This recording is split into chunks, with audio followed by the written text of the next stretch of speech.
America પર ત્રાટકનારા અત્યાર સુધીના સૌથી ભયાનક વિન્ટર સ્ટોર્મ એટલે કે બરફના તોફાનની શરૂઆત થઈ ચૂકી છે અને તેના કારણે અનેક સ્ટેટ્સમાં કાતિલ ઠંડી ઉપરાંત 10થી 12 ઇંચ જેટલો બરફ પડવાની સાથે ભારે વરસાદ અને તોફાની પવન ફૂંકાવાની પણ આગાહી કરવામાં આવી છે. ખાસ તો આવા વાતાવરણમાં આકાશમાંથી વરસેલું પાણી તુરંત જ બરફ બનીને જામી જતું હોવાથી તેનાથી સૌથી વધુ નુકસાન થઈ શકે છે. આ તોફાનને કારણે રવિવારના રોજ 9,600 જેટલી ફ્લાઇટ્સ કેન્સલ થાય તેવી શક્યતા છે. આ સ્થિતિને ધ્યાનમાં રાખીને એર ઇન્ડિયાએ 5 જાન્યુઆરી 25 અને 26ના રોજ ન્યુયોર્ક અને નેવાક આવતી જતી તમામ ફ્લાઇટ્સને કેન્સલ કરી દેવાની જાહેરાત કરી છે. આ સ્થિતિમાં કઈ વાતની ખાસ સાવધાની રાખવી અને કેટલો બરફ પડે તો ઘરની બહાર નીકળવું પણ જોખમી બની શકે છે તે સમજીશું આ વિડીયોમાં. રોયટર્સના એક રિપોર્ટ અનુસાર બરફના તોફાનની અસર દેખાવાની શરૂઆત થઈ ચૂકી છે અને લગભગ 4 લાખ મકાનોમાં તેના કારણે ઇલેક્ટ્રિસિટીનો સપ્લાય ઠપ થઈ ગયો છે.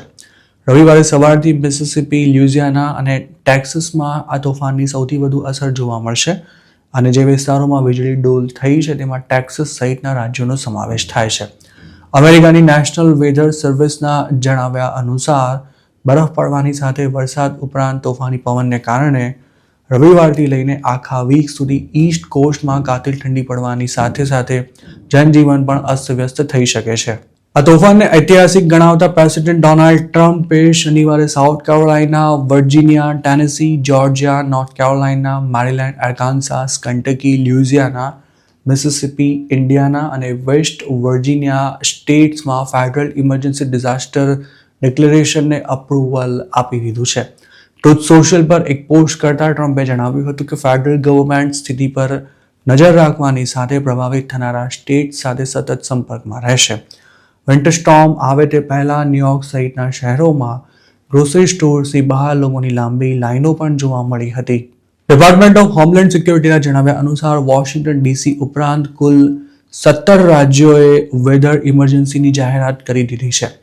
સેક્રેટરી ક્રિસ્ટી નોમે અમેરિકન્સને વિન્ટર સ્ટોર્મ વખતે સાવધાન રહેવાની પણ ખાસ તાકીદ કરી છે. તેમણે કહ્યું હતું કે પ્રભાવિત વિસ્તારોમાં કાતિલ ઠંડી પડવાની હોવાથી દરેક લોકો ફ્યુઅલ, ફૂડ અને બીજી જીવન જરૂરી ચીજ વસ્તુઓનો સ્ટોક કરીને રાખે, જેમાં યુટિલિટી ક્રૂ તેમની મદદ કરશે. વિન્ટર સ્ટોર્મની અસર દેખાવાની પણ શરૂ થઈ ગઈ છે, જેમાં જે 4 લાખ ઘરોમાં વીજળી ડોલ થઈ છે તેમાં 1 લાખ મકાન માત્ર મિસિસિપી અને ટેક્સાસના છે, જ્યારે લ્યુઇઝિયાના, ટેનેસી અને ન્યૂ મેક્સિકો પણ તેનાથી પ્રભાવિત થયા છે. બરફના તોફાનને કારણે શનિવારે પણ અમેરિકામાં 4,000 જેટલી ફ્લાઇટ્સ કેન્સલ થઈ હતી. અમેરિકાની તમામ એરલાઇન્સે પેસેન્જર્સને ફ્લાઇટના શેડ્યુલમાં થનારા ફેરફાર અને કેન્સલેશન બાબતે એલર્ટ રહેવા માટે પણ સૂચના આપી છે. વિન્ટર સ્ટોર્મથી જે વિસ્તારો સૌથી વધુ પ્રભાવિત થવાના છે તેમાં 12થી 18 ઇંચ જેટલો બરફ પડી શકે છે. જોકે એવું જરૂરી નથી કે જે એરિયાને એલર્ટ કરાયા છે ત્યાં આટલા પ્રમાણમાં હિમવર્ષા થવાની જ છે. કેટલાક રિપોર્ટ્સમાં જણાવ્યા અનુસાર અમુક જગ્યાએ આગાહી હોવા છતાં પણ જરાય બરફ ન પડે અથવા અનુમાન કરતાં વધારે બરફ પડે કે પછી વરસાદ થાય તેવી પણ શક્યતા છે.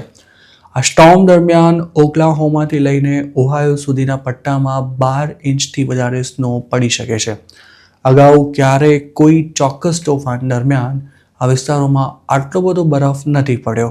ભારે માત્રામાં હિમવર્ષા થવાની હોવાથી રસ્તા પર વાહન ચલાવવા ઉપરાંત ચાલવું પણ ખૂબ જ જોખમી બની શકે છે.